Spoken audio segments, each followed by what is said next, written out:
ప్రియులారా, ఈరోజు పండగ దినం. క్రైస్తవులకు పండగ దినం. పెంతుకోస్తు పండగ దినం. చాలామంది లోకంలో పండగలు చేస్తారు, కానీ వాటి యొక్క అర్థాలు వాళ్ళకి తెలియవు.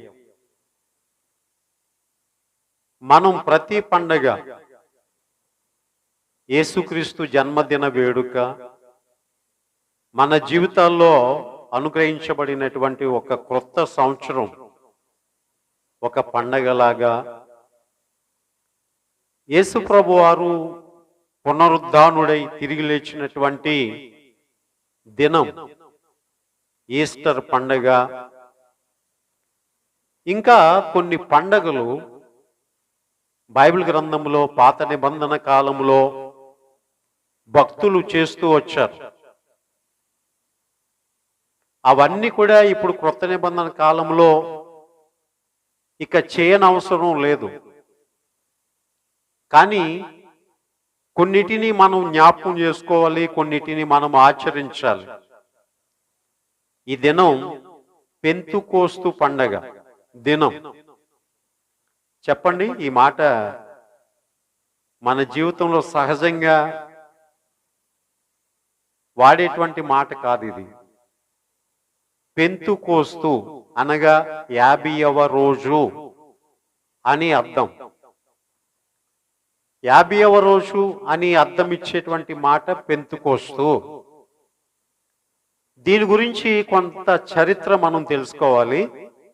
అప్పుడు ఈ పండగ యొక్క ప్రాముఖ్యత మనకు తెలుస్తుంది. ఈ పెంతుకోస్తు అనేటువంటి పండగ, దీన్ని 3 విధాలుగా చెప్పొచ్చు. ఒకటి ఏంటంటే ద ఫీస్ట్ ఆఫ్ వీక్స్, అంటే వారముల పండుగ. 7 వారముల తరువాత 7 ఏళ్ళు 49 తరువాత 50వ రోజు చేసేటువంటి పండగ. ఇది ఇంకా ఏ టైంలో చేస్తారు అంటే ది ఫీస్ట్ ఆఫ్ హార్వెస్ట్, ఫల సంగ్రహ పండుగ.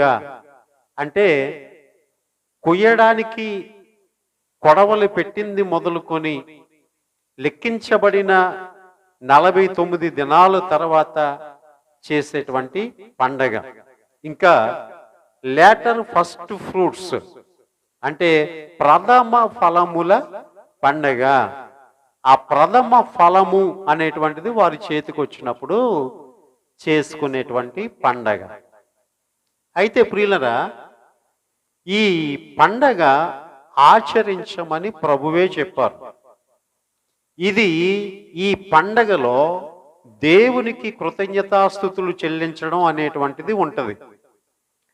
కనుక దేవుడు ఆకాశము నుంచి వర్షమును కురిపించాడు, భూమి దాని యొక్క ఫలాన్ని ఇచ్చింది, అలాగున్నే పైర్లు చక్కగా పండాయి, ఫలాలు చేతికొచ్చాయి.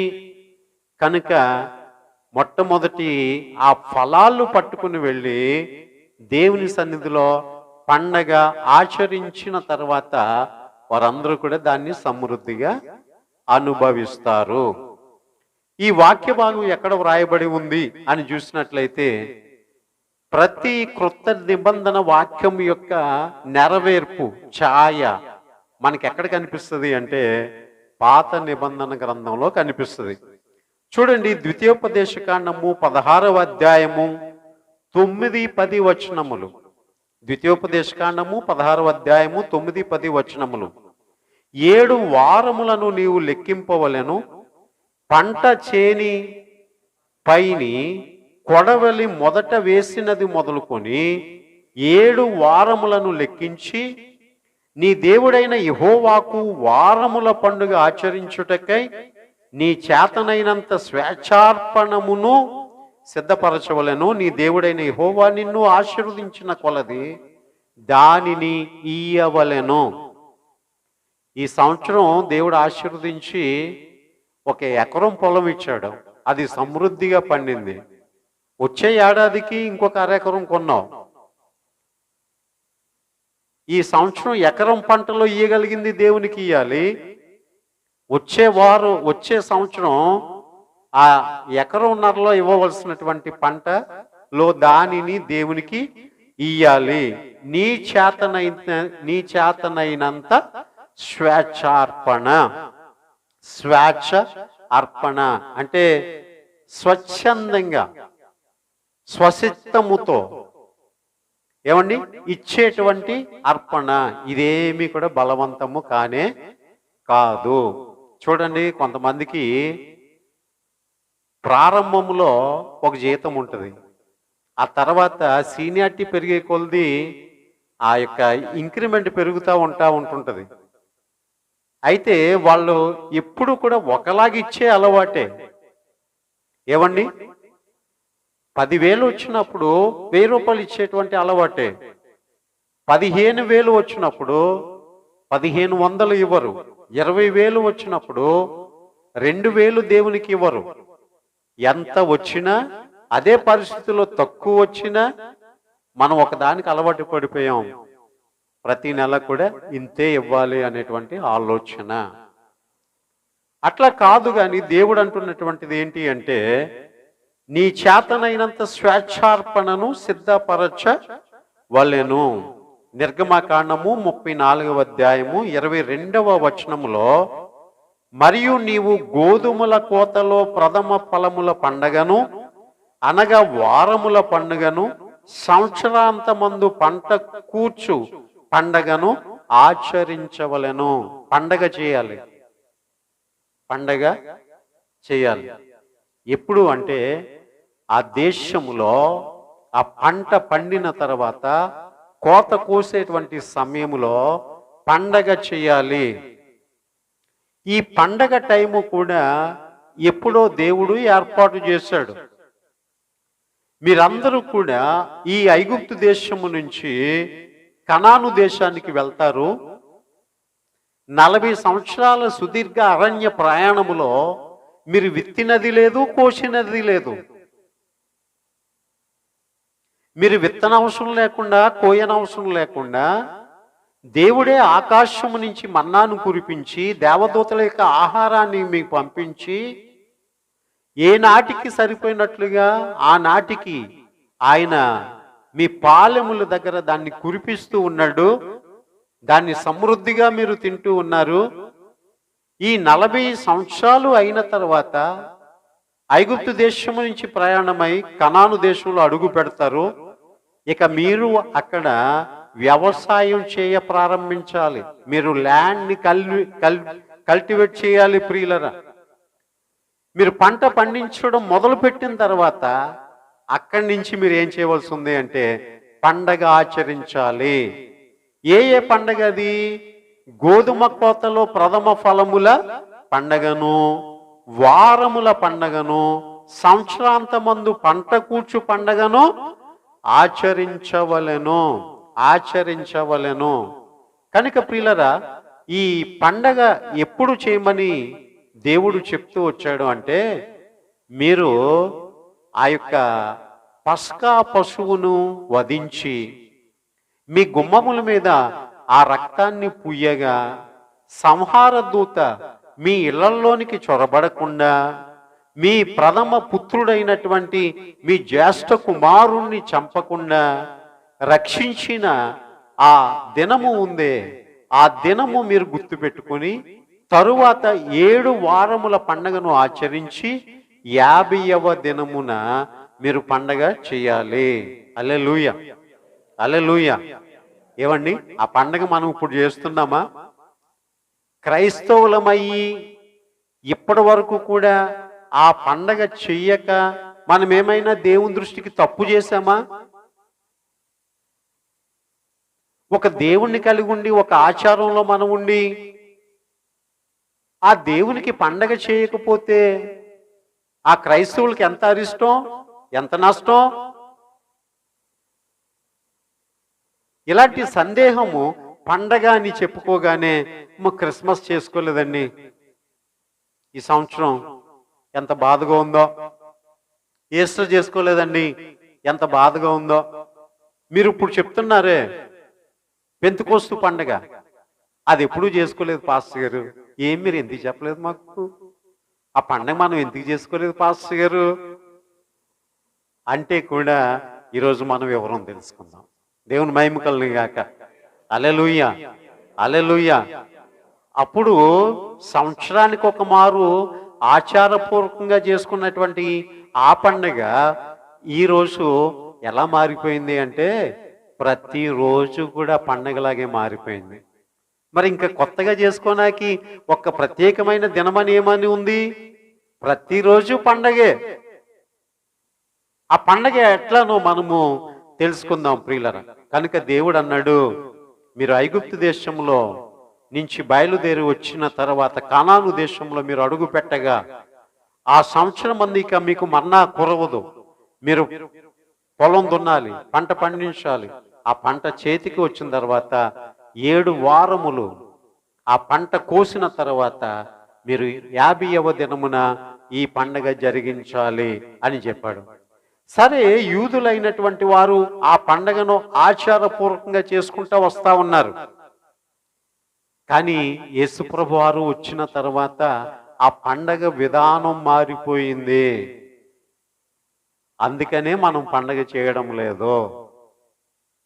ఆ పండగ యొక్క పద్ధతిని దేవుడు మార్చివేశాడు. అది ఎట్లా మార్చివేశాడు అని మనం చూస్తే ప్రియులరా, ఇలాగున మోషేకి ధర్మశాస్త్రం ఇచ్చింది మొదలుకొని యూదులు 1400 సంవత్సరాలకు పైబడి ఈ పండగ ఆచారాలలో ఉంటుండగా ఆ దినములలోనే యేసుప్రభు వారు భూమి మీదకి కన్య మరియ గర్భమందు పరిశుద్ధాత్మ ద్వారా జన్మించాడు.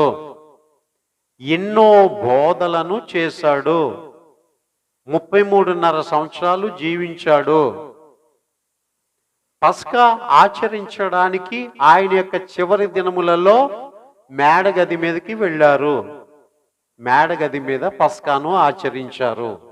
పస్కా ఆచరించేటువంటి విధానం ఏంటి? గొర్రెపిల్లను వధించాలి, దాని మాంసం తినాలి. కానీ యేసుప్రభు వారు మేడగది మీద ఏం చేశారు? ఒక రొట్టెను విరిచి ఇది నా శరీరము అన్నారు. ఒక పాత్రను ఎత్తుకుని ఇది నా రక్తము అన్నారు. ఇదే కొత్త నిబంధన రక్తము అని అన్నారు. కనుక పరలోకము నుంచి, ఆకాశము నుంచి కురిసిన మన్నా కాదు, పరలోకము నుంచి దిగి వచ్చిన నిజమైన ఆహారమును నేనే అని యేసుప్రభు వారు చెప్పారు. హల్లెలూయా, హల్లెలూయా. ఇలాగున మానవుని యొక్క పాప క్షమాపణ నిమిత్తము యేసుప్రభు వారు బలి గావించబడాలి గనుక ఏమైంది అంటే యేసుప్రభు వారు కలువరి శిలువలో మరణించారు. ఆయనను సమాధి చేశారు. 3వ దినమున ఆయన తిరిగి లేచాడు. ఆయన తిరిగి లేచి 40 దినములు అనేకం 500 మందికి పైగా కనిపించారు ఆయన. ఆ తర్వాత ఆరోహణుడై ఆయన వెళ్ళిపోయారు. అయితే ప్రియులరా, యేసుప్రభు వారు పరలోకమునకు ఎత్తబడే సమయంలో దేవదూత వచ్చి చెప్పింది, ఈ యేసుప్రభు మరలా తిరిగి వస్తాడు, మీరు ఎందుకు ఆకాశం వైపు తేరి చూస్తున్నారు? అయితే యేసుప్రభు వారు బ్రతికున్నటువంటి దినాలన్నిటిలో కూడా ఆయన అన్నారు, మరి ఆయన శిష్యులు ఆయనతో అన్నారు, యేసుప్రభువా, నిన్ను నమ్ముకొని ఈ సేవలోనికి వచ్చాం కదా, మా కుటుంబాలు విడిచిపెట్టాం, మా వ్యాపారాలు విడిచిపెట్టాం, మాకున్నటువంటి ఆస్తుపాస్తులన్నీ కూడా విడిచిపెట్టాం, నువ్వు వెళ్ళిపోతే మాకు దిక్కెవరు అని అంటే, మీ హృదయములను కలవరపడనీయకండి, నేనుండు స్థలములో మీరును కూడా ఉండులాగున నేను మరలా వచ్చి మిమ్ములను తీసుకుని వెళ్తాను. అయితే మిమ్ములను అనాథులనుగా విడవకుండా పరిశుద్ధాత్మను, ఆదరణకర్తను, సత్యస్వరూపి అయినటువంటి ఆత్మను మీ మధ్యకు పంపిస్తాను అన్నారు. పంపిస్తాను అన్నారు. అది ఏ రోజో శిష్యులకు తెలియదు, అది ఎప్పుడో తెలియదు, ఎట్లా వచ్చినో కూడా తెలియదు. సరిగ్గా ప్రియులరా, ఆయన 40 దినములు కనబడి వెళ్ళిన తర్వాత, పునరుద్ధానుడై తిరిగి లేచిన తర్వాత మీరు ఈ లెక్క ఆ లెక్క సరిగట్టాలి. మీరు ఈ లెక్క ఆ లెక్క సరిగట్టాలి, అప్పుడే మీకు అర్థమవుతుంది వాక్యం. 40 దినములు శిష్యులకు కనబడిన తరువాత, ఆయన ఆరోహణై వెళ్ళిన తరువాత 40+10 దినములు వారు మేడగది మీద అందరూ కూడా ఏక మనసుతో ప్రార్థన చేస్తూ ఉంటుండగా, ఆయన మాట ఇచ్చి పంపిస్తానన్నటువంటి ఆ పరిశుద్ధాత్మ దేవుడు అగ్ని జ్వాలల వలె వారి మీదకి కుమ్మరించబడిన ఆత్మరూపిగా వచ్చాడు. 40+10. మొన్న మనం ఈస్టర్ పండుగ చేసుకున్నామే, ఆ ఈస్టర్ పండుగ నుంచి ఈ వారానికి, ఈ ఆదివారానికి కరెక్ట్గా 50వ రోజు అయింది. ఈరోజు 50వ రోజు అయింది. పాత నిబంధనలో నేను చెప్పానే, పంట 7 వారములు కోసిన తర్వాత 7 ఏళ్ళు 49 దినములు కోత కోసిన తర్వాత 50వ దినమున పండగ చేయాలి. అలాగున్న యేసుప్రభువారు మరణించి తిరిగి లేచిన తర్వాత 40 దినములు అగుపడగా 10 దినములు మేడగది మీద కనిపెట్టగా 50వ దినమందు దేవుడు పంపిస్తానన్న పరిశుద్ధాత్మ ఎట్లా వచ్చింది? అగ్ని జ్వాలల వలె వాళ్ళ మీదకి వచ్చింది. వారు కుమ్మరింపబడిన ఆత్మ కలిగినటువంటి వారై ఒక్కొక్కరు కూడా వారికి తెలియని కొత్త భాషలు మాట్లాడుతున్నారంట. కనుక ఆ రోజు చేయవలసినటువంటి, పిల్లలు అటు ఇటు తిరగకుండా చూడండి, ఆ 50వ రోజు చేయవలసినటువంటి ఆ పండగ ఈరోజు ఏమైందంటే ఆత్మ కుమ్మరింపబడిన పండగ అయింది. హల్లెలూయా. మరి ఆ రోజు నుంచి ఈ రోజు వరకు కూడా ఆయన నమ్మిన ప్రతి ఒక్కరు కూడా పరిశుద్ధాత్ముడు నివసిస్తూనే ఉన్నాడు. కనుక మరలా 7 వారాలకో 50వ రోజు సంవత్సరానికి ఒకసారి చేయవలసినటువంటి అవసరం లేదు. పరిశుద్ధాత్ముడు మనలో నివసించిన తర్వాత ప్రతిరోజు కూడా మనకి పెంతుకోస్తు పండగే. హల్లెలూయా, హల్లెలూయా, హల్లెలూయా. కనుక ఆ రోజు దేవుడు ఆ 10 ఆజ్ఞలను రాతి పలకల మీద వ్రాసి మోసకిచ్చాడు, కానీ దేవుడు పరిశుద్ధాత్మ ద్వారా ప్రతి ఒక్కరి హృదయం మీద ఆ ఆజ్ఞలను వ్రాసేశాడు. హల్లెలూయా. ఈ వాక్య భాగం అంతా కూడా ఎక్కడ కనిపిస్తుంది? మత్తయి సువార్తలో కనబడదు, మార్కు సువార్తలో కనబడదు, లూకా సువార్తలో కనబడదు, యోహాను సువార్తలో కనబడదు. కారణం ఏమిటి అంటే ఈ 4 సువార్తల్లో కూడా యేసు జీవించి మరణించి తిరిగి లేచిన విషయాలే కనబడతాయి. ఆయన మరణించి తిరిగి లేచి ఆరోహణ వెళ్ళిన తర్వాత ఏం జరిగింది అనే విషయాలు అపోస్తుల కార్యముల గ్రంథము 2వ అధ్యాయము 1 నుంచి 11 వచనాల వరకు మనం చదివితే చూడండి, ఆ యొక్క మొదటి వచనములో పెంతుకోస్తను పండగ దినమున వచ్చినప్పుడు, పండగ దినము వచ్చినప్పుడు అందరూ ఒక చోట కూడి ఉండిరి. పండగ దినం వచ్చిందంట, ఇలాంటి 50వ రోజు పండగ దినం వచ్చిందంట. అప్పుడు అందరూ కూడా ఒకచోటే కూడుకుని ఉన్నారట. వాళ్ళు అనుకుంటున్నారట, ఈరోజు పండగ దినం కదా, ఈరోజు పండగ దినం కదా, కోత కోసిన 40 రోజుల తర్వాత 50వ దినం, ఈరోజు పండగ దినం కదా అని ఆ పండగ దినమందు అందరూ ఒకే చోట కూడుకుని ఉన్నప్పుడు చూడండి, అప్పుడు వేగముగా వీచు బలమైన గాలి వంటి యొక్క ధ్వని ఆకాశము నుండి అకస్మాత్తుగా వారు కూర్చుండి ఉన్న ఇల్లంతయు నిండెను. మరియు అగ్ని జ్వాలల వంటి నాలుకలు విభాగింపబడినట్టుగా వారికి కనబడెను. వారిలో ఒక్కొక్కని మీద వ్రాలగా అందరూ పరిశుద్ధాత్మతో నిండిన వారై. ఈ మాట నాతో చెప్పండి, అందరూ పరిశుద్ధాత్మతో నిండిన వారై. ఏమండి, మనం ఇలా బ్రతుకుతూ ఉన్నాము అంటే మనం బ్రతకడానికి మనుష్యాత్మ మనలో ఉంది. దాన్ని ఊపిరన్నం, శ్వాస అన్నం, గుండు కొట్టుకోవడం అన్నం, లేకపోతే ఇంకేదేదో మనము అంటా వచ్చాం. మనిషిగా మనుష్యాత్మ కలిగి మనం జీవిస్తూ ఉన్నప్పటికీ ఈ మనిషిలో మరల అయితే దురాత్మ అయినా నివసిస్తుందట, లేకపోతే పరిశుద్ధాత్మ అయినా నివసిస్తుందట. ఎవరిలో ఏ ఆత్మ నివసిస్తుందో వారి యొక్క జీవిత విధానాన్ని బట్టి మనం చెప్పొచ్చు. పాపపు స్థితిలో ఉంటే ఇతనిలో దురాత్మ ఉంది అని చెప్పవచ్చు. లేదా నీతిగా జీవిస్తూ ఉన్నట్లయితే ఇతనిలో పరిశుద్ధాత్మ ఉన్నది అని చెప్పవచ్చు. పరిశుద్ధాత్మ కలిగిన వాడు దేవుని సంబంధి, దురాత్మ కలిగినటువంటి వాడు సాతాను సంబంధి. దేవుడు ప్రతి వ్యక్తికి కూడా సువార్తను ప్రకటించి ఆ దురాత్మను వెళ్ళగొట్టి ఆ పరిశుద్ధాత్ముడు మనలో నివసించడానికి ఇష్టపడుతూ ఉన్నాడు. హల్లెలూయా. దాన్నే పవిత్రమైన జీవితం అన్నాం, దాన్నే భక్తి జీవితం అన్నాం, దాన్నే పరలోకానికి మనం వెళ్ళడానికి ఎంచుకున్న మార్గమని మనం అన్నాం. ప్రియులరా, అందరూ పరిశుద్ధాత్మతో నిండుకున్నారట. ఏమండి, ఒక వ్యక్తి మతి తప్పి ప్రవర్తిస్తూ ఉంటుంటే ఆ వ్యక్తిని చూసి మనం ఏమంటాము అంటే, ఈ వ్యక్తి మీద గాలి వాలింది, గాలి పట్టుకుంది, ఏదో దెయ్యం ఆవరించింది అని మనం అంటాం. ఎందుకని? మతి తప్పి ఏదేదో మాట్లాడుతున్నాడు గనక, ఎక్కడికెక్కడికో వెళ్ళడానికి పరుగులెత్తుతూ ఉన్నాడు గనక. ఆ రోజు దెయ్యం పట్టినటువంటి వాడు శ్మశానాల్లో ఉండడానికి ఇష్టపడ్డాడు. దెయ్యం పట్టినటువంటి చిన్నవాడు అగ్నిలోనికి దూకుదునా నీటిలోనికి దూకుదునా అని వాడు పరుగులెత్తుతూ ఉన్నాడు. ఇంకొకడికి చూసినట్లయితే వాడు నురుగు గక్కుకుంటూ ఉన్నాడు. ఇంత మాత్రాన్ని దెయ్యం పట్టింది అని ఫలానా వ్యక్తుల గురించే మనం చెప్పడానికి కాదు. మనలో వ్యభిచార దెయ్యం ఉంటుంది, ధన వ్యామోహం కలిగినటువంటి దెయ్యం ఉంటుంది, ధనం గురించి ఎన్ని అబద్ధాలైనా ఆడిస్తుంది, గర్విష్టి దెయ్యం ఉంటుంది, కోపం అనేటువంటి దెయ్యం ఉంటుంది. ఇలా రకరకాల గుణాలతో అది ఉంటుంటుంది. ఆ వ్యక్తి యొక్క స్థితిగతులను బట్టి ఆ వ్యక్తి దురాత్మ స్వభావంతో ఉన్నాడా లేకపోతే దైవాత్మ స్వభావంతో ఉన్నాడా అని మనం చెప్పవచ్చు.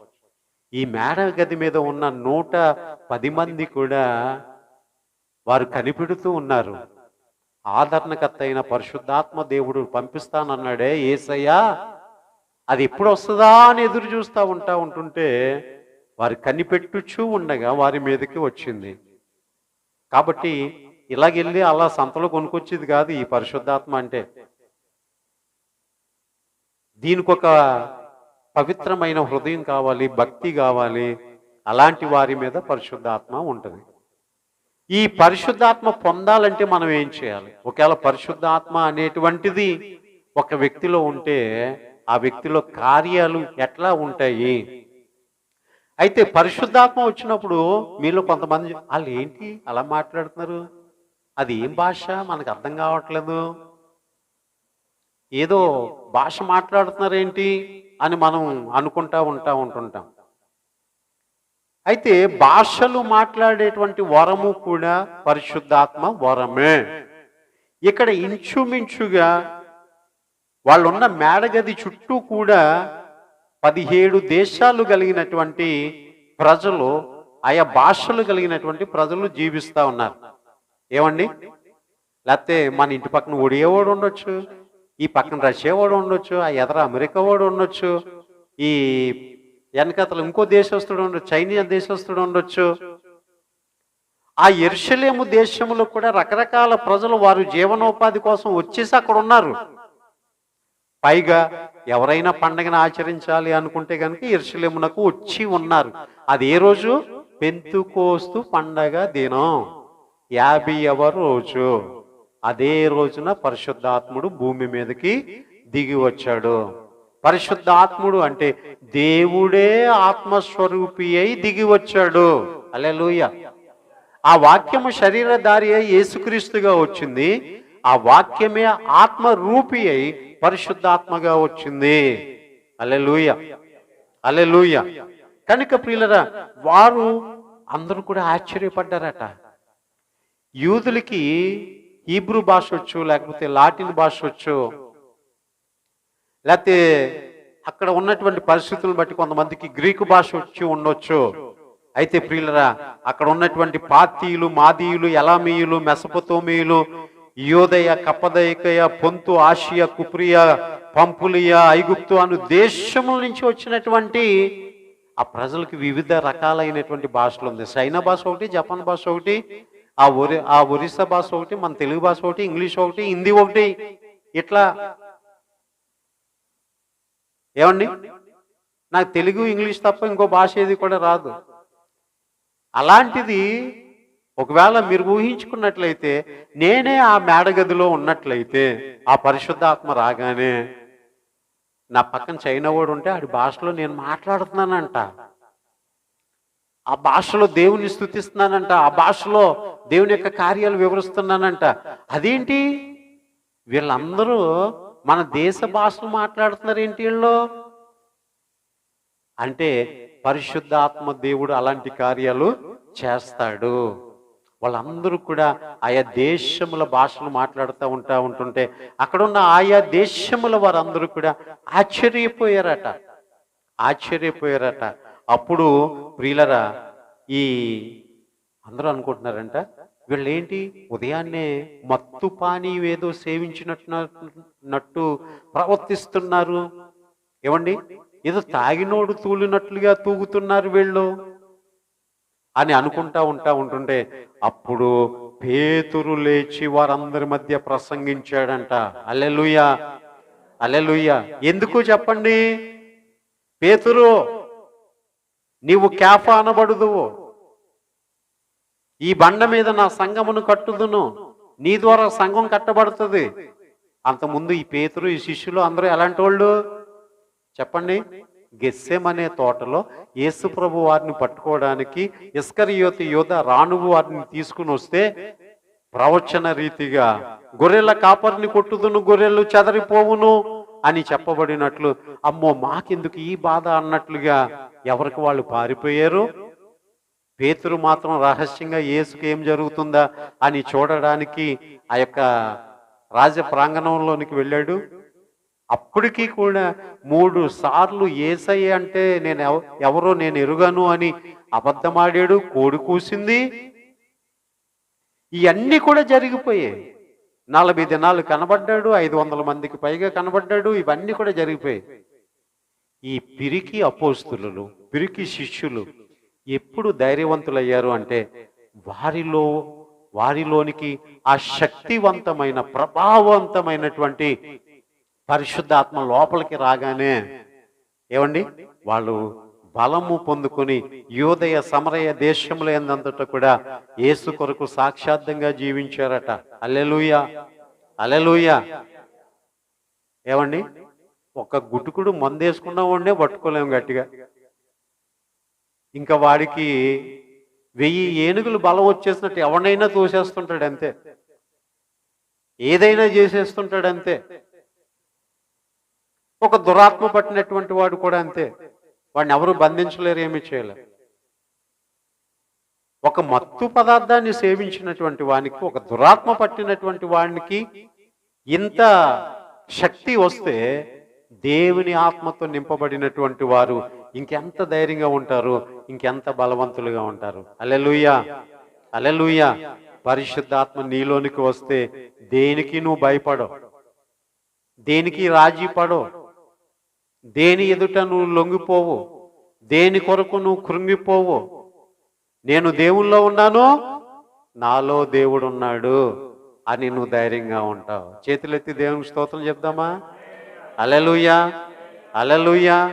అదే దేవుడు నీలో లేకపోతే నీకు భయమే, అనుక్షణము భయమే, అనుక్షణము కూడా భయమే.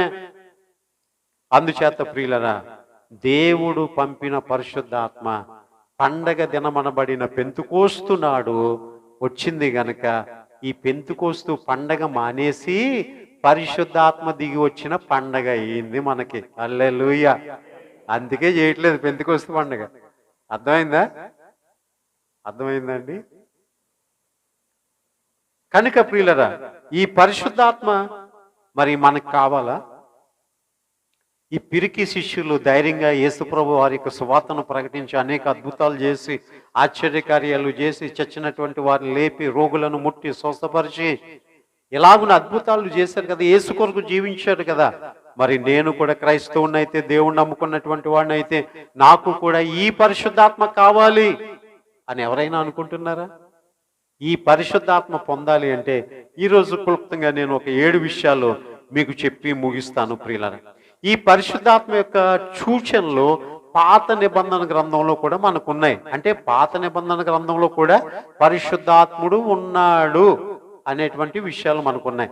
యేస్కేలు గ్రంథం 36వ అధ్యాయం 27వ వచనంలో, నా ఆత్మ మీ అందుంచి నా కట్టడలను అనుసరించు వారిగాను నా విధులను గైకొను వారిగాను మిమ్మును చేసేదను.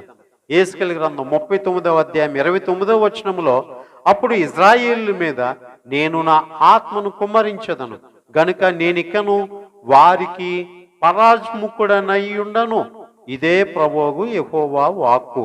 ఇలా పాత నిబంధన గ్రంథం చెప్తే యేసు ప్రభు వారు ఈ పరిశుద్ధాత్మ గురించి ఏం చెప్పారు అంటే, యోహాను సువార్త 14వ అధ్యాయం 16వ వచనములో, నేను తండ్రిని వేడుకొందును మీ యొద్ద ఎల్లప్పుడూ నుండుటకై ఆయన వేరొక ఆదరణకర్తను లేక ఉత్తరవాదిని అనగా సత్యస్వరూపియగు ఆత్మను మీకు అనుగ్రహించును, మీ యొద్ద ఎల్లప్పుడూ ఉండుటకై. ఏమండి, మనోళ్ళు మనతో ఎల్లప్పుడూ ఉండరేమో కానీ ఈ పరిశుద్ధాత్మ దేవుడు పుట్టింది మొదలుకొని మరణించే వరకు కూడా ఆయనకు అనుకూలంగా ఉన్నటువంటి వారితో ఎప్పుడూ కూడా ఉంటాడట. నువ్వు పడుకున్నప్పుడు కూడా నీ పక్కన ఉంటాడు, నీ ప్రయాణం చేసినప్పుడు నీతో ఉంటాడట. హల్లెలూయా. తప్పు చేస్తున్నప్పుడు తప్పు చేస్తున్నావని చెప్తాడట. మంచి పని చేస్తూ ఉంటుంటే నిన్ను ఇంకా ప్రోత్సాహపరుస్తాడట.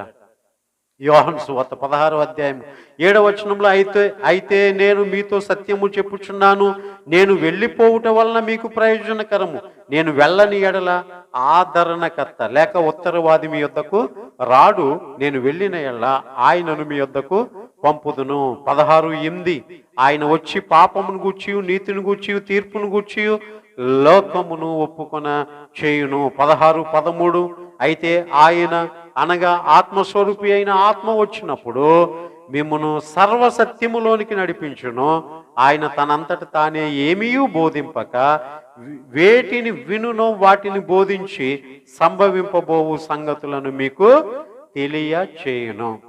ఏమా ఈరోజు మనం ఇక్కడికి ఎందుకు వచ్చాం? ఎలా వచ్చాం? యేసుప్రభు గురించి ఎలా తెలుసుకున్నాం? ఆయన మన మనసులోనికి ఎందుకు వచ్చాడు? అందరిలాగే ఈరోజు లోకంలో మనం ఎందుకు లేము? ఈరోజు ప్రత్యేకింపబడినట్టు ఆ పరిశుద్ధాత్మ దేవుడు మన మనసులో కార్యం చేసి నిన్ను తొందర పెట్టి నీ పనులన్నీ కూడా చక్కబెట్టుకుని నువ్వు దేవుని మందిరానికి వచ్చేవే. ఆయనకు నీవు కావలసి ఉంది. ఆయన తన రక్తం ఇచ్చి నిన్ను కొన్నాడు. ఆయన సొత్తు కనుక నా బిడ్డ నా గురించి తెలుసుకోవాలి. ఏమండి, ఇందాక మనం పాడాం కదా, యేసు నిన్ను చూడాలని, యేసు వలె ఉండాలని నా ఆశయ్య. హల్లెలూయా, హల్లెలూయా. కనుక పరిశుద్ధాత్మ దేవుడు ఒక వ్యక్తిని ఏం చేస్తాడు అంటే ఈ లోకంలో నిత్యత్వం కొరకు మనల్ని సిద్ధపరుస్తాడు. హల్లెలూయా, హల్లెలూయా. ఒక పెళ్లి కూతురిని పెళ్లి కొడుకు వరించడానికి తగిన విధంగా ఆ అలంకరించేటువంటి వాళ్ళు సుందరంగా ఆమెను అలంకరించినట్లు ఈరోజు పరిశుద్ధాత్మ దేవుడు వరుడైన యేసయ్యను ఎదుర్కోవడానికి వధువైన కన్యకను అనగా క్రైస్తవ లోకాన్ని దేవుడు సిద్ధపరుస్తూ ఉన్నాడు ప్రియులారా. హల్లెలూయా, హల్లెలూయా, హల్లెలూయా. కనుక ఈ పరిశుద్ధాత్మ పొందాలంటే మనం ఏం చేయాలి? ఏమండి, ఎక్కడికి వెళ్ళి కొనుక్కోవాలండి? ఎంత ఉంటుందండి ఖరీదు అని అనుకునేదే. ఇది ఏమన్నా ఏమండి, తీగా ఉంటుందండి, పుల్లగా ఉంటుందండి, ఎంతలా ఉంటుందండి, ఎంతే ఉంటుందా, ఎంత ఉంటుందా అండి అనుకునేది కాదు. పరిశుద్ధాత్మకు ఆ వైశాల్యము అనేటువంటిది పరిమితి లేనటువంటిది. హల్లెలూయా. ఎంత చిన్న చోటులోనైనా ఉంటుంది, ఎంత విశాలమైన చోటులోనైనా నేనున్నాను అన్నట్లుగా సరిపడగా ఉంటది.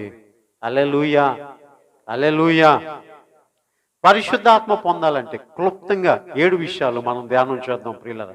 త్వరగా నేను చెప్పేస్తాను, వీలైతే మీరు రాసుకోండి, లేకపోతే బైబిల్ గ్రంథం తీసి చూడండి ప్రియులారా. పరిశుద్ధాత్మ పొందాలి అంటే మొట్టమొదటిగా పాప క్షమాపణ పొందిన వారికి పరిశుద్ధాత్మ వస్తుందండి. పాప క్షమాపణ. ఈ పాప క్షమాపణ ఎట్లా? నేను పాపినండి, ఆ వ్యక్తిగా నేను చచ్చిపోతున్నానండి, నన్ను నీటిలో పాతి పెట్టేయండి, మళ్ళా కొత్త వ్యక్తిగా నేను లెగిస్తానండి, అక్కడి నుంచి నా జీవితం మారిపోయిందండి, నా పేరు మారిపోయిందండి, నేను సంఘంలో చేర్చబడ్డానండి, దేవుని యొక్క బల్లకు కూడా నేను యోగ్యుండండి, ఇక నుంచి నేను దేవుని బిడ్డనండి అని ఎవరైతే తమ పాపములను ఒప్పుకొని విడిచిపెడతారో అటువంటి వారిని పరిశుద్ధాత్మ వరిస్తుందట. హల్లెలూయా, హల్లెలూయా. అపోస్తుల కార్యములు 2వ అధ్యాయము 38వ వచనంలో, పేతురు మీరు మారు మనసు పొంది పాప క్షమాపణ నిమిత్తము ప్రతివాడు యేసుక్రీస్తు నామమున బాప్తిసం పొందుడి, అప్పుడు మీరు పరిశుద్ధాత్మ అను వరము పొందుదురు. ఈ పరిశుద్ధాత్మ అనే వరం పొందాలంటే ముందు చేయవలసిన కొన్ని పనులు ఉన్నాయట. మారు మనసు పొందాలంట, బాప్తిసం పొందాలంట, ఆ తర్వాతే పరిశుద్ధాత్మ మనలోనికి వస్తుందట. మనుష్య ఆత్మలోనికి, దురాత్మ నివసించే ఆత్మలోనికి పరిశుద్ధాత్ముడు రాడు. ఏ వరలోనూ 2 కత్తులు ఎమ్మడవు. ఏ వ్యక్తి కూడా ఏమండి ఒక ఇద్దరు యజమానులకు ఒకడు దాసుడిగా ఉండలేడు. అట్లాగుననే అయితే మనలో ఏదో ఒక ఆత్మ నివసిస్తుంది. పరిశుద్ధాత్మ నివసించాలి అంటే గనక మనం మారు మనసు పొందాలి, బాప్తిసం పొందాలి. నెంబర్ 1, పాప క్షమాపణ పొందు వారిలో పరిశుద్ధాత్ముడు నివసిస్తాడు. ఇంకా అంతవరకు కూడా లోక సంబంధమైన విషయాలు, విగ్రహాలు ఇవే ఉంటాయి మనలో. ఆ దేవుడు మనలో నివసించాలి అంటే మనం పాతి పెట్టబడాలి, నూతన వ్యక్తిగా యేసులో జన్మించాలి. ఒకడు క్రొత్తగా జన్మిస్తే తప్ప దేవుని యొక్క రాజ్యానికి వారసుడు కాడు. అయితే ప్రియులరా, ఇలాంటి దేవుని యొక్క ఆత్మ అభిషేకం కలిగి ఉన్నటువంటి దావీదులో దేవుని యొక్క ఆత్మ నివసించేది. ఆ బలముతోటే సింహాన్ని జయించాడు, ఎలుగుబంటిని జయించాడు. తాను కాయిచున్నటువంటి గొర్రెల మీదకి సింహం వచ్చినప్పుడు దాని యొక్క నోటి దవడను చీల్చివేసి ఆ యొక్క గొర్రె పిల్లను రక్షించుకున్నాడు. ఇంత బలం ఎక్కడొచ్చేసింది? ఇంత శక్తి ఒక మనిషికి ఎక్కడొచ్చేసింది? ఒక మనిషి సామాన్యుడు సింహాన్ని జయించడం సాధ్యమా? దాని పంజా నుంచి తప్పించుకోవడం సాధ్యమా? దాని కోరల నుంచి తప్పించుకోవడం సాధ్యమా? దేవుని యొక్క ఆత్మ కలిగినటువంటి వాడిగా ఎంత బలము కలిగి జీవించాడు. అయితే ఒకానొక దినమున ఈ లోకపు వ్యామోహంలో పడి, పరస్త్రీ వ్యామోహంలో పడి తప్పు చేశాడు. అంతేకాకుండా పరస్త్రీ యొక్క భర్తను చంపించేశాడు. అప్పుడు ఒక ప్రవక్త చెప్పాడు, దావీదు నువ్వు తప్పు చేసావు. వెంటనే దావీదుకి అర్థమైపోయింది. దేవుని మందిరానికి వెళ్ళాడు. ఒకటే మాట అంటున్నాడు, ఏంటో తెలుసా? నీ పరిశుద్ధాత్మను నా యొద్ద నుండి తీసివేయకు. ఇందాక మనం చదివిన 51వ కీర్తన 11వ వచనంలో, అయ్యా ఇప్పటి వరకు నాలో పరిశుద్ధాత్మ ఉంది, పాపం చేశాను, అది పోతుంది, అది ఉండదు ఇంకా నాలో, అది ఉండదు ఇక నాలో. నా తప్పు నేను ఒప్పుకుంటున్నాను, దాన్ని నా నుంచి తీసేయకు, దాన్ని ఉండనివ్వు, నా తప్పు నేను ఒప్పుకుంటున్నాను. ఎవరైనా ఒకవేళ పరిశుద్ధాత్మ అనేటువంటి ఆ వరాన్ని, అభిషేకాన్ని కలిగి ఉండి తప్పిదములు చేసి దాన్ని పోగొట్టుకునేటువంటి పరిస్థితిలో ఉన్నట్లయితే దేవుడు అంటున్నాడు, నీ తప్పిదం ఒప్పుకో, నేను నీ నుంచి దూరం అయిపోను, నీ నుంచి వెళ్ళిపోను నేను. అయితే అదన్నా ఉంచుకో, లేకపోతే నన్నన్నా ఉంచుకో, లేదు దాన్ని తీసేసుకుంటానంటావా, నేను నీలో ఉంటాను అని దేవుడు అంటా ఉన్నాడు. ప్రియులరా, ఇక రెండవదిగా మనం చూసినట్లయితే ఉపవాసముండి కనిపెట్టాలి. హల్లెలూయా, హల్లెలూయా. లూకా సువార్త 3వ అధ్యాయం 21వ వచనములో, ప్రజలందరూ బాప్తిసం పొందినప్పుడు యేసు కూడా బాప్తిసం పొంది ప్రార్థన చేయుచుండగా ఆకాశము తెరవబడి, 22వ వచనం, పరిశుద్ధాత్మ శరీరాకారములో పావురము వలె ఆయన మీదకి దిగి వచ్చెను. పరిశుద్ధాత్మ పావురము వలె ఆయన మీదకి దిగి వచ్చింది. ఎప్పుడో తెలుసా? యేసు ప్రభువు వారు 40 దినాలు అరణ్యములో ఉపవాసం ఉన్నారు. ఆ దినముల యందు ఆయన మంచినీళ్ళైనను తాగలేదు, ఆహారమైనను ముట్టలేదు, బలహీనుడైపోయాడు. సాతాను వచ్చింది, ఆకలిగా ఉన్నావు కదయ్యా, నువ్వు దైవ కుమారుడు కదా, ఈ రాళ్లను రొట్టెలుగా చేసుకుని తినొచ్చు కదా. యేసు ప్రభువు వారు చెప్పాడు, ఆయన మనుషుడు రొట్టె వలన మాత్రం కాదు కానీ నా దేవుడు ఆజ్ఞాపిస్తే నేను ఆకలితోటైనా బ్రతికే ఉంటాను అని ఆయన సెలవిచ్చాడు. ఇలాగున 3 రకాలుగా శోధించాడు. ఆయన తిన్నగా యోర్దాను నదిలో యోహాను బాప్తిసం ఇస్తూ ఉంటుండగా అక్కడికి వచ్చినప్పుడు ఆయన నీటిలో నుంచి బయటికి రాగానే పరిశుద్ధాత్మ పావురము వలె ఆయన మీదకి దిగి వచ్చిందంట. ఎందుకు చర్చిలో పావురము బొమ్మ పెడతారు? పావురము పరిశుద్ధ ఆత్మకు సూచన. పావురము పక్షజాతి అన్నిటిలో కూడా పవిత్రమైనటువంటిది. ఆ పరిశుద్ధాత్మ పావురము వలె దిగి వచ్చిందంట. అక్కడ స్వరం వినబడుతుంది, ఈయనే నా ప్రియ కుమారుడు, ఈయనందు నేను ఆనందించుచు ఉన్నాను.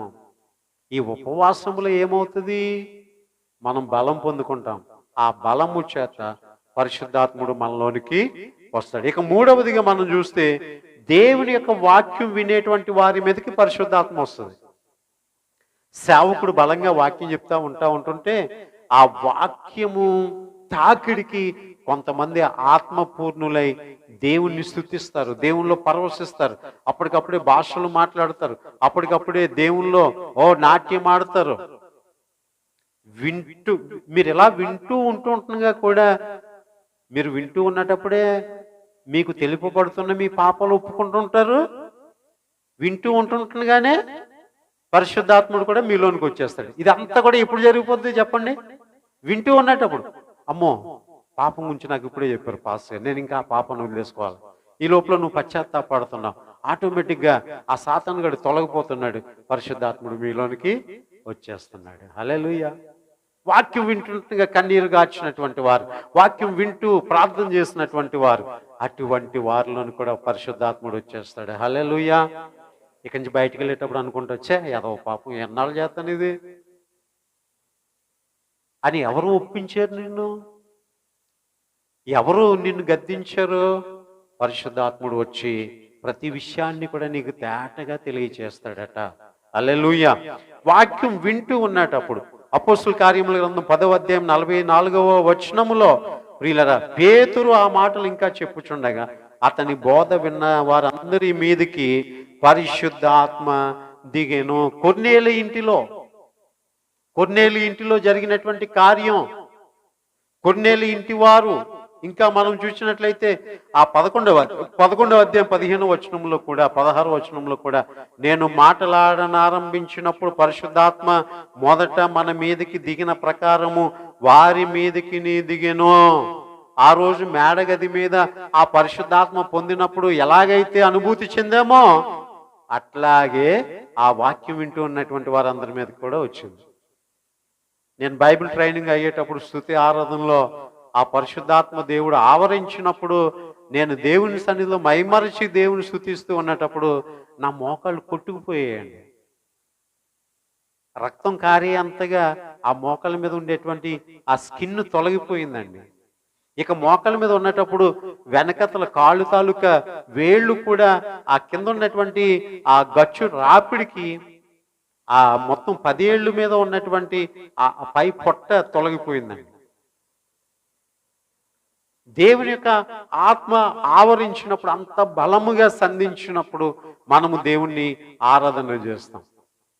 పైకి దేహము గాయపరచబడుచున్నాను, పైకి దేహము కుషించిపోవచ్చు ఉన్నాను, లోపల అంతరంగ పురుషుడు బలపరచబడుతున్నాడు. హల్లెలూయా. ఉపవాసం ఉంటే నీరసిల్లిపోతావు, కానీ నీ తలంపులు బలపరచబడతాయి, నీ ఆలోచనలు బలపరచబడతాయి, నీ ఉద్దేశాలు బలపరచబడతాయి. అటువంటి అనుభూతి ప్రియులరా, అటువంటి అనుభూతి కనుక కొర్నేలు ఇంటి వారిలో వాక్యం విన్నటువంటి వారందరి మీదకి కూడా దేవుని యొక్క ఆత్మ అభిషేకము వచ్చింది ప్రియులరా. చూడండి, ఇక 4వదిగా మనం చూస్తే ఎవరు విధేయత కలిగి ఉంటారో వారిలోనికి పరిశుద్ధాత్ముడు వస్తాడంటండి. అపోస్తుల కార్యముల గ్రంథం 5వ అధ్యాయం 32వ వచనంలో మేమును దేవుడు తనకు విధేయులైన వారికి అనుగ్రహించిన పరిశుద్ధాత్మయు ఈ సంగతులకు సాక్ష్యమై ఉన్నామని చెప్పిరి. విధేయులైన వారికి అనుగ్రహించిన పరిశుద్ధాత్మ, తిరస్కరించే వారికి కాదు. అదేంట్రా అలా పిచ్చోళ్ళకి గెంతులేస్తున్నారు ఏంట్రా? పరిశుద్ధాత్మ అంటే అలా గెంతులేమని చెప్పిందా? పరిశుద్ధాత్మతో నింపబడినటువంటి వారిని చూసి కొంతమంది హేళనగా నవ్వుతుంటారు. కళ్ళు మూసి నవ్వుతా ఉంటుంటారు. అలాంటి వారి మీదకి పరిశుద్ధాత్మ రాదు. అలా గెంతులేసేయాలా? అంత గట్టిగా స్తుతించాలా? అంత గట్టిగా చప్పట్లు కొట్టేయాలా? అంత గట్టిగా ఎగరాలా? పొందుకుంటే పొందుకో, లేకపోతే మానే. అంతేకాని పొందుకున్న వాళ్ళు చూసి ఈ కామెంట్స్ ఎందుకు? మనం చేయకూడదు అట్లా. పరిశుద్ధాత్మను ధిక్కరించకూడదు, పరిశుద్ధాత్మను ఆటంకపరచకూడదు. ఏమండి? పరిశుద్ధాత్మను అణిచివేయకూడదు మనం. కొన్నిసార్లు మీలో ఏదో ప్రవచన చెప్పాలని పరిశుద్ధాత్మ వరం ప్రేరేపిస్తుంది. దాన్ని కూడా మీరు కొన్నిసార్లు అణిచేస్తూ ఉంటుంటారు. పరిశుద్ధాత్మ కార్యం మీలో జరగనివ్వాలి ప్రియులారా. కాబట్టి విధేయులైనటువంటి వారికి మీదకి వచ్చినట్లుగా ఎవరైతే విధేయులవుతారో వాళ్ళలో దేవుడు నివసించడానికి ఇష్టపడతాడంటండి. పరిశుద్ధాత్మ అంటే దేవుడే. ఆ దేవుడే వారి మీదకి, వారిలోనికి రావడానికి ఇష్టపడతాడు ప్రియులారా. ఉదాహరణగా మనం చూస్తే పాత నిబంధన గ్రంథంలో సౌలు తన తండ్రి గాడిదలు తప్పిపోతా ఉంటే దాన్ని వెతుకుతా ఉన్నాడు. దేవుడు ఏర్పరచుకున్నాడు కనుక సౌల్ని తిన్నగా ఎక్కడ తీసుకెళ్ళాడంటే సమూయేలు దగ్గర తీసుకెళ్ళాడు. సమూయేలు చెప్తా ఉన్నాడు, నాయన కొండ మీద నుంచి ప్రవక్తలు దిగొస్తా ఉంటుంటారు, వాళ్ళతో నువ్వు కూడా నడిచి వెళ్తా ఉండు, దేవుడు నీకు నూతన ఆత్మనిస్తాడు.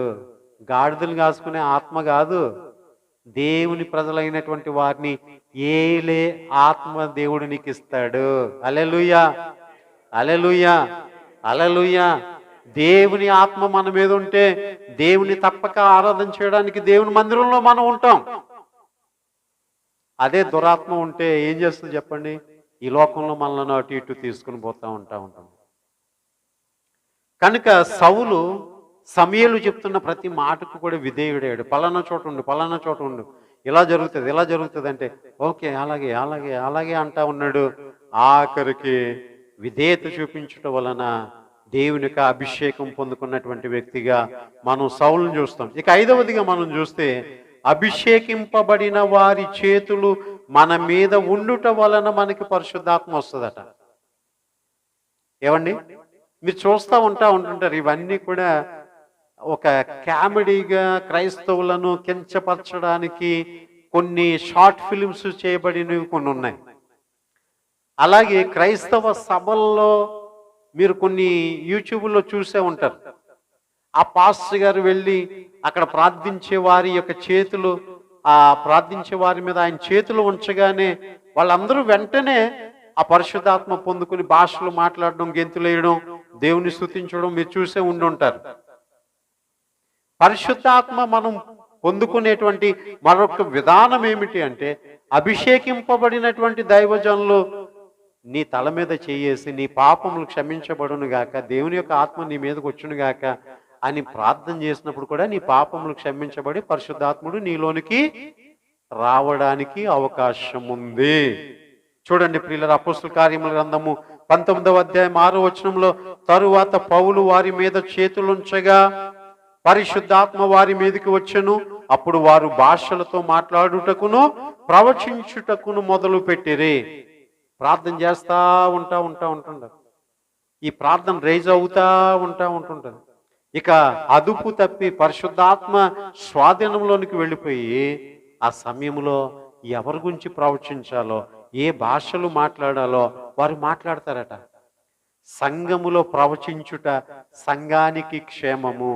ఆ ప్రవచనమును బట్టి ఎదుటి వారికి చేయబోతున్నటువంటి కార్యాన్ని ప్రభు తెలియజేస్తాడు. హల్లెలూయా, హల్లెలూయా.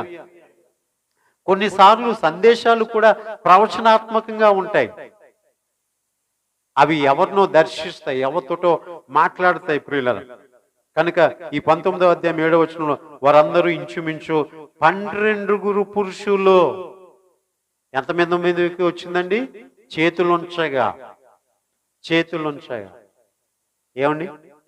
అందుచేత ప్రియులరా, ఆ దైవ సేవకుని యొక్క హస్త నిక్షేపణ అనేటువంటిది పరిశుద్ధాత్మ నీలో రావడానికి ఒక మార్గమై ఉంటుంది. ఇక 6వదిగా దేవుని యొక్క బిడ్డలుగా మనం ఉంటే ఆ పరిశుద్ధాత్మను మనం పొందుకుంటాం. గల్తీలకు రాసినటువంటి పత్రిక 4వ అధ్యాయము 6వ వచనములో, మరియు మీరు కుమారులై ఉన్నందున నాయన తండ్రి అని మొరపెట్టు తన కుమారుని ఆత్మను దేవుడు మన హృదయంలోనికి పంపెను.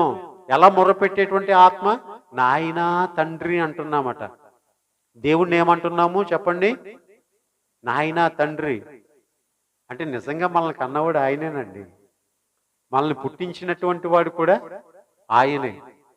మనం పుట్టడానికి ఏదో మన తల్లిదండ్రులను ఒక మార్గంగా ఎంచుకున్నాడు తప్ప అసలు ఆయనే మనల్ని భూలోకంలో పుట్టించినటువంటి వాడు. 100వ కీర్తనలో చెప్పబడుతుంది కదా, మనం ఆయన ప్రజలము, ఆయన మేపు గొర్రెలము. ఏమండి, ఆయనే మనలను పుట్టించెను. నిన్ను పుట్టించినటువంటి వాడు ఆయనే. కనుక ప్రియులారా, ఎవరైతే దేవుని యొక్క బిడ్డలుగా ఉంటారో వారిలోనికి దేవుని యొక్క ఆత్మ వస్తుందట. వారు ఏమని అంటారట ఆయన్ని? ఆ ఆత్మ ఏమని ప్రార్థన చేస్తుందట? నాయనా, తండ్రి, డాడీ, అబ్బా, ఫాదర్ అని ఆ ఆత్మ మనకి అనుగ్రహించబడుతుందట. దేవునికి స్తోత్రం. హల్లెలూయా, హల్లెలూయా.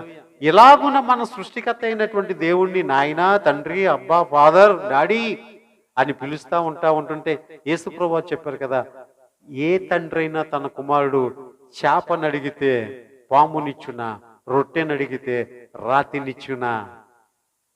మీరు చెడ్డవారయ్యుండి మీ పిల్లలకు మీరు మంచి ఈవులను నెరుగుదురు కదా, మీ పరలోకపు తండ్రి మీకంటే మంచి ఈవులను మీ పిల్లలకు అనుగ్రహించును కదా.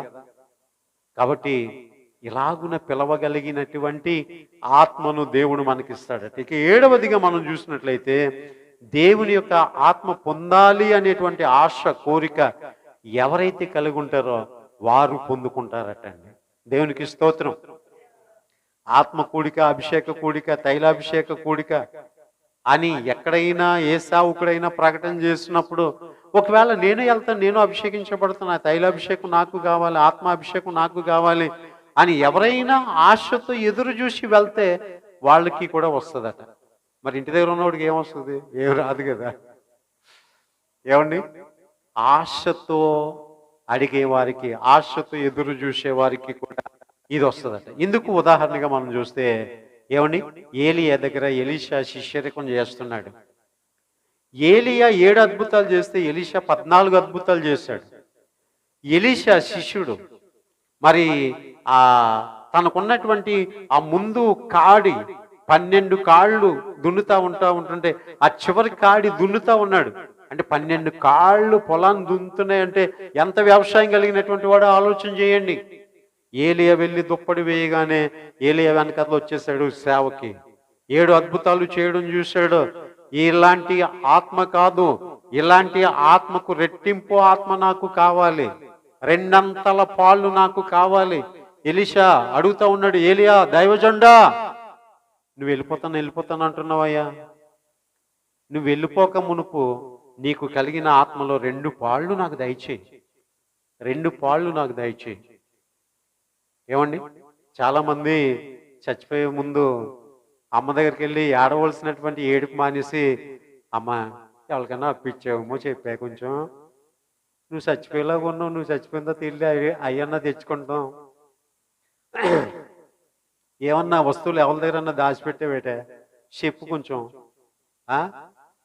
ఇలాంటి మాటలు ఇంకా కొంతమంది ఆడపిల్లలు ఉంటుంటారు, అమ్మ మరి వాళ్ళ కూతురికి నా కొడుకుని చేసుకోమని చెప్పే, కొంచెం నువ్వు చెప్తే అన్నయ్య చేసుకునేలాగా ఉన్నాడు నా కొడుకుని, ఏమండి అనేటువంటి వాళ్ళు కొంతమంది.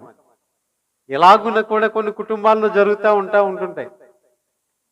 ఏలియా ఎప్పుడైతే నేను ఆరోహణ అయిపోతానని అంటూ ఉన్నాడు, ఎలీషా అంటున్నాడు, అయ్యగారు నాకు 2 పాళ్ళు ఆత్మ దయచేయాలి, మీరు ఏం చేస్తారో తెలీదు, నేను మిమ్మల్ని నమ్ముకుని వచ్చాను, మీ శిష్యరికమే చేశాను, మీలాగే అద్భుతాలు చేయాలి నేను అని అంటూ ఉంటుంటే ఎలీషా అన్నాడు, నేను వెళ్ళిపోయేటప్పుడు నేను నీకు కనబడితే గనక తప్పనిసరిగా అది నీకు దొరుకుతుంది, ఒకవేళ నేను కనబడలేదనుకో నీకు దొరకదు. ఆశతో అడుగుతున్నాడు, ఎదురు చూస్తున్నాడు. అతని యొక్క ఆశను దేవుడు ఒమ్ము చేయలేదు. ఈ రోజున దేవుణ్ణిలో ఎవరైనా ఎదగాలనుకుంటే దేవుడు వాళ్ళని ఎంకరేజ్ చేస్తాడు. నేను రాను అంటే ఏమీ చేయడు. మీరు ఇక్కడికి వచ్చారనుకోండి, ఎంతైనా ఎంకరేజ్ చేస్తాం. మాకు వద్దని వెళ్ళిపోయారు అనుకోండి, అసలు మీ జోలికి వచ్చేదే లేదు. అలా వెళ్ళిపోయిన వాళ్ళతో ఇప్పుడు ఫోను లేదు, కబురు లేదు, కాకరగా లేదు. వద్దనుకున్న వాళ్ళ గురించి మనకెందుకు? కావాలని ఆశపడి వచ్చినటువంటి వాళ్ళకి సమృద్ధికరమైనటువంటి వాక్యం దొరుకుతుంది. హల్లెలూయా, హల్లెలూయా. అతిశయం కాదు కానీ కొన్నిసార్లు ఎవరినైనా ఉన్నా ఎక్కడి నుంచి ఎందుకండి పిలుస్తారు, మీ ఇలాంటి వాళ్ళని పిలిచి వాడుకుంటే బాగుండండి అని ఉంటుంటారు కొంతమంది. ఎక్కడైనా నా వాక్యం విన్నటువంటి వాళ్ళు. కనుక ప్రియులరా, ఆశ అనేటువంటిది రాత్రి ఇదేదో ఆ షాప్లో దొరికిన రొట్టెలాగా తీసుకొచ్చి మీ ముందు పెట్టి వడ్డించేయట్లేదు నేను. రాత్రి అలాగా ఒక్కోసారి 12:30, 1 అయితే తప్ప, అలా దేవుని ఆలోచనలు ఇక్కడ పెడితే తప్ప ఈ మెసేజ్ రాదండి. మీరు అనుకుంటారు చాలా సులువని. Highly impossible. ఆశతో ఎలీషా ఎదురు చూస్తున్నాడు. అగ్ని రథం వచ్చింది, ఏలియా దాని మీదకి ఎక్కాడు, ఆరోహణ వెళ్ళిపోతా ఉన్నాడు. ఆ ఏలియా మీద ఉన్నటువంటి దుప్పటి కింద జారిపడింది. ఆ దుప్పటి తీసుకున్నాడు ఎలీషా. యోర్దాను యువతలు ఉన్నాడు. దేవుని యొక్క ఆత్మాభిషేకాన్ని పరీక్షించడానికి ఆ దుప్పటిని యోర్దాను నది మీద కొట్టాడు. వెంటనే 2 పాయలు అయిపోయింది. ఓ, దేవుడు నాకు వరం ఇచ్చాడు, 2 పాళ్ళు వరం ఇచ్చాడు అని సంతోషముతో వెళ్ళిపోయి 14 అద్భుతాలు చేశాడు. దేవుని మహిమ కలుగుగాక. హల్లెలూయా, హల్లెలూయా, హల్లెలూయా. ఆశపడి వస్తే దేవుడు దీవిస్తాడు. ఆశపడి అడిగితే ఏదన్నా ఇస్తాడు. ఆశపడి నేను ఎదుగుతాను అంటే ఆయన చేస్తాడు. నాకు వద్దు అంటే ఆయన ఏం బలవంతం చేయడు. కనుక దేవుల్లో ఉండడం అనేటువంటిది దేవుని మహిమ కొరకు. రెండవదిగా మనకి గొప్ప సంతోషం, మనకి గొప్ప ఆశీర్వాదం ప్రియులరా. కనుక ఈ పరిశుద్ధాత్మను మనం పొందుకోవాలి, పరిశుద్ధాత్మ నడిపింపు కావాలి అంటే మనము తీసుకోవాల్సినటువంటివి 7 విషయాలు ప్రియులరా. ఏమండి, కొన్నిసార్లు నా ఒంట్లో అసలు ఓపుకుండదు, ఏదైనా పని చేయడానికి అంత ఓపుకుండదు, ఎక్కడికైనా ప్రయాణం చేసి నడిచి వెళ్ళడానికి అంత ఓపుకుండదు. కానీ ఇక్కడ వాక్యం చెప్పిన ఆ గంట సేపు కూడా ఆ బలం ఎక్కడి నుంచి వస్తుంది, ఆ శక్తి ఎక్కడి నుంచి వస్తుంది, ఆ నిలవబడడానికి ఆ బలం ఎక్కడి నుంచి వస్తుంది? అంటే నన్ను చూడడానికి నేను బాగానే కనబడతాను, కానీ నాలో తెలియలేనటువంటి బలహీనత నాలో చాలా ఎక్కువ ఉంటుంది. అది ఎక్కడి నుంచి వస్తుంది చెప్పండి? ఒక్క పూట ఆహారం తిని 40 దినాలు ప్రయాణం చేశాడు ఏలియా. ఏమండి, ఆ పరిశుద్ధాత్మ మనలోనికి వచ్చినప్పుడు శక్తివంతులుగా మనల్ని నిలబడతారు. ఎలాంటి స్థితినైనా నువ్వు సమర్థవంతంగా ఎదుర్కొంటావు. దేనికైనా భయపడిపోవో. నీలో ఉన్నవాడు లోకములో ఉన్న వానికంటే గొప్పవాడు. హల్లెలూయా, హల్లెలూయా. లోకంలో ఉన్న వాని కంటే నా యేసు గొప్పవాడు. హల్లెలూయా. మనలో ఉన్న యేసయ్య చాలా గొప్పవాడు. ఆయనే పరిశుద్ధాత్ముడిగా, ఆయనే యేసుక్రీస్తుగా, ఆయనే యెహోవా దేవుడిగా మనలో నివసిస్తూ ఉన్నాడు. ఇక చెప్పండి, ఆయన మనలో ఉండాలి కానీ ఇక మనం సామాన్యులం కాదు. ఒకవేళ ఆయన లేడా, నీవు జీరో, హీరోవి కాదు. ఆయన నీలో ఉంటే హీరో, ఆయన నీలో లేకపోతే నువ్వు జీరో. Hallelujah, hallelujah. హీరో అవ్వాలనుకుంటున్నావా, జీరో అవ్వాలనుకుంటున్నావా? ఈరోజు హీరోలము కావాలి అంటే దేవుని యొక్క ఆత్మ కలిగి ఉండాలి. అప్పుడు ఎలాంటి శోధనైనా సమర్థవంతంగా మనం ఎదుర్కోగలం. కాబట్టి ప్రియులరా, ఇది మన మీద కోత కోసి 49 రోజులు లెక్కపెట్టి 50వ రోజున చేసుకునే పండగ కాదు. ఆ దున్నిన ధాన్యంలోంచి, లేకపోతే ఆ పంట రకరకాల ఆ ధాన్యాల్లో నుంచి రొట్టె తీసి దేవుని సన్నిధిలో పెట్టేటువంటిది కాదు. ఈ రోజున ఆ రొట్టె స్థానంలో మన హృదయాన్ని దేవుని దగ్గర పెట్టాలి. హల్లెలూయా, హల్లెలూయా. అది స్వీకరించి వారిని ఆశీర్వదించినటువంటి దేవుడు ప్రియులరా మనల్ని కూడా స్వీకరించి ఆయన మనల్ని ఆశీర్వదిస్తాడు. ఆయన బిడ్డలుగా చేసుకుంటాడు. ఆయన ఆత్మతో మనల్ని నింపి నడిపిస్తాడు. ఒక్క మాట జ్ఞాపకం చేసుకోండి, నా ఆత్మ లేనివాడు నావాడు కాదు అన్నాడు యేసయ్య. నిజంగా యేసయ్య బిడ్డలమైతే కాదు, సంఘానికి వస్తున్నాం, కానుకలు ఇస్తున్నాం, అని అనుకుంటే కాదు, ఆయన ఆత్మ కలిగినటువంటి వారంగా మనం ఉండాలి. మాటలో, ప్రవర్తనలో, చూపులో మనం మార్పు చెందాలి, మార్పు చెందాలి. అటువంటి వారే ప్రియులరా ఈ పండగను చేసుకోగలిగినటువంటి వారు. దేవుని మహిమ కలుగుగాక. హల్లెలూయా, హల్లెలూయా, హల్లెలూయా. ప్రార్థన చేద్దాం, కళ్ళు మూసుకోనండి. అటువంటి ఆత్మ నీలో లేకపోతే కేవలం నువ్వు బాప్తిసం పొందినంత మాత్రాన, సంఘానికి వస్తున్నంత మాత్రాన, కానుకలు ఇస్తున్నంత మాత్రాన కాదు. పేరుకి క్రైస్తవుడవేమో, దేవుని ఆత్మ లేని వ్యక్తివిగా ఉన్నావేమో. ఒకసారి జ్ఞాపకం చేసుకో. దేవుని యొక్క ఆత్మ మనలో నివసించాలి. ఆ దురాత్మ స్థానంలో దేవుని యొక్క ఆత్మ మనలో నివసించాలి ప్రియులారా. ఆ పరిశుద్ధాత్ముడు మనలో నివసించినప్పుడు మాత్రమే ప్రియులారా మనము ఆత్మ కలిగినటువంటి వారంగా ఉంటాం, ఆత్మ కలిగినటువంటి వారంగా ఉంటాం. దేవుని యొక్క ఆత్మను నీ జీవితంలోనికి ఆహ్వానిస్తావా? దేవుని యొక్క ఆత్మ పొందుకొని ఆశపడుతూ ఉన్నావా?